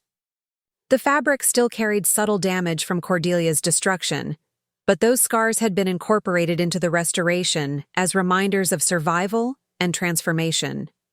The dress that Cordelia Blackwood had thrown away because it represented heritage she deemed unsuitable had become the symbol of heritage that could not be destroyed, communities that could not be defeated, and justice that could not be permanently denied. Looking at the dress, I thought about my grandmother Esperanza, who had fled violence with nothing but hope and determination. She could never have imagined that her wedding gown would one day represent community organizing strategies studied internationally, legal frameworks taught in universities, and resistance models that protected vulnerable families from criminal exploitation. Sometimes what seems like an ending a destroyed dress, a canceled wedding, a shattered life plan, is merely the necessary beginning of something far more meaningful and enduring than what was originally imagined. The heritage Cordelia had tried to erase had instead become the foundation for transforming how entire communities understood their power to resist, organize, and create justice for themselves and others. And that transformation, unlike any wedding dress, was truly irreplaceable. 5 years after my grandmother's wedding dress was destroyed and then reborn as a symbol of resistance, I found myself standing in another pristine conservatory, but this time the circumstances were entirely different. The morning sun streamed through floor-to-ceiling windows of the newly constructed Community Justice Center, illuminating a gathering that would have been unimaginable when this journey began. Today marked the 5th anniversary of the Riverside Gardens Housing Cooperative, and representatives from 87 communities across 6 countries had gathered to share strategies, celebrate victories, and plan the next phase of what had become known as the Global Community Resistance Network. Sophia, called Carmen Santos, now internationally recognized as one of the most effective community organizers in the hemisphere. The delegation from São Paulo wants to discuss adapting our legal frameworks for communities facing displacement by mining operations. I smiled, adjusting the traditional Guatemalan huipil I wore in honor of my grandmother's memory. The garment was new, hand-woven by artisans in a cooperative that had been established using principles developed at Riverside Gardens. But it carried the same spirit of cultural pride that my destroyed wedding dress had represented. "Tell them. I'll be right there," I replied, finishing my review of the morning's agenda. The international scope of what had emerged from our local struggle continued to amaze me. Isabella appeared at my side, carrying a tablet displaying real-time updates from communities around the world implementing resistance strategies. The housing cooperative in Mumbai successfully prevented a criminal development scheme last week using our early warning protocols, she reported. And the Detroit Community Organizing Coalition just received federal funding to replicate our legal clinic model. The numbers were staggering. 347 communities had successfully organized resistance to various forms of criminal exploitation, preventing an estimated $2.3 billion in fraudulent schemes, while protecting over 180,000 families from displacement or endangerment. But perhaps the most meaningful development was unfolding in the center's main conference room, where a new generation of community leaders was being trained in organizing strategies that built on everything we had learned. Maria Santos Chen, Carmen's 18-year-old daughter who had grown up in the Riverside Gardens Cooperative, was presenting her research on using social media to coordinate rapid community response to predatory development schemes. The key innovation, she explained to the international audience, is creating early warning networks that can mobilize community defense within hours rather than weeks. When criminal organizations try to establish operations, they need time to corrupt officials and intimidate residents. Rapid response eliminates that window of vulnerability. Her presentation reflected how the children who had once been endangered by criminal construction schemes were now developing sophisticated strategies to protect other vulnerable communities. The educational philosophy at Riverside Gardens, preparing young people for leadership in community organizing, was producing remarkable results. James Morrison, now in his 70s but still energetic, had established a mentorship program that trained young people to recognize construction fraud patterns. His protégés were working with communities in 32 countries, preventing criminal exploitation before it could become entrenched. The pattern recognition skills we teach aren't just about construction, Morrison explained to the São Paulo delegation. They're about understanding how criminal organizations identify and exploit community vulnerabilities in any context. Alexander's transformation had continued to deepen over the years. The Foundation for Ethical Construction had evolved into a comprehensive resource for communities concerned about development accountability. But his most important contribution was his willingness to speak publicly about how privileged individuals could recognize and resist their own participation in exploitative systems. I spent years convincing myself that harm to others was justified by my family's business interests, he said during his presentation to business leaders attending the conference. The key insight is that criminal organizations depend on the complicity of people who should know better. When business leaders refuse that complicity, criminal schemes become impossible to sustain. His frank discussions of moral failure and redemption had become powerful tools for preventing other privileged individuals from making similar choices. The afternoon's most moving presentation came from an unexpected source. Cordelia Blackwood, making her first public appearance in 5 years, had agreed to address the conference about her journey from perpetrator to advocate. "I destroyed Sophia's wedding dress because I was threatened by what it represented," she began, her voice carrying none of the arrogance I remembered from our first meeting. "Heritage that couldn't be controlled, values that couldn't be purchased, strength that couldn't be intimidated." My attempt to erase her grandmother's legacy instead awakened a movement that has protected more families than I could have endangered in a lifetime of criminal partnerships. Her presentation focused on how wealthy individuals could recognize and interrupt their own participation in exploitative systems before harm occurred. Several billionaires in attendance took extensive notes. "The destruction of that dress taught me that attempting to erase other people's heritage ultimately destroys your own humanity," Cordelia concluded. "True social responsibility requires abandoning control and supporting community-determined solutions to community-identified problems." As the conference concluded, I found myself in the center's memorial garden, where a sculpture honored the memory of families who had died in unsafe housing before our organizing efforts could protect them. The garden served as a reminder that our victories, while significant, came too late for some vulnerable community members. Agent Chen, now retired from the FBI and serving as an advisor to international law enforcement agencies, joined me beside the memorial. "Sophia, I've been thinking about that first meeting when you agreed to wear a wire," she said. "Did you ever imagine it would lead to this?" I looked around at the conference center filled with community organizers from 6 continents, all implementing strategies that had emerged from the destruction of my grandmother's wedding dress. "Never," I admitted. "I thought I was fighting for one community's right to safe housing. I had no idea we were developing a model that could protect vulnerable communities worldwide." Agent Chen nodded. "That's often how the most important changes happen. Individual acts of courage that catalyze movements no one could have predicted." As evening approached and international delegates prepared to return to their communities, I received a message that brought the day full circle.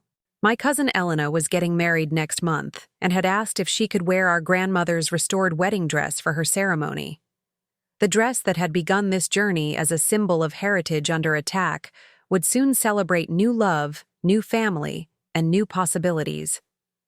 But unlike my original wedding plans, Elena's ceremony would take place in the Riverside Gardens Community Center, surrounded by families whose lives had been transformed by the organizing efforts our grandmother's dress had catalyzed. "Will you attend the wedding?" Isabella asked, reading the message over my shoulder. "Of course," I replied. "But this time, the dress will represent heritage that's been strengthened by struggle, community that's been empowered by resistance, and love that's been deepened by justice." As I locked the Community Justice Center for the evening, I reflected on the journey from that devastating morning in Cordelia's conservatory to this celebration of international community organizing. My grandmother Esperanza's wedding dress had traveled from Guatemala to California, from love to destruction, from destruction to restoration, and from restoration to symbol of global resistance.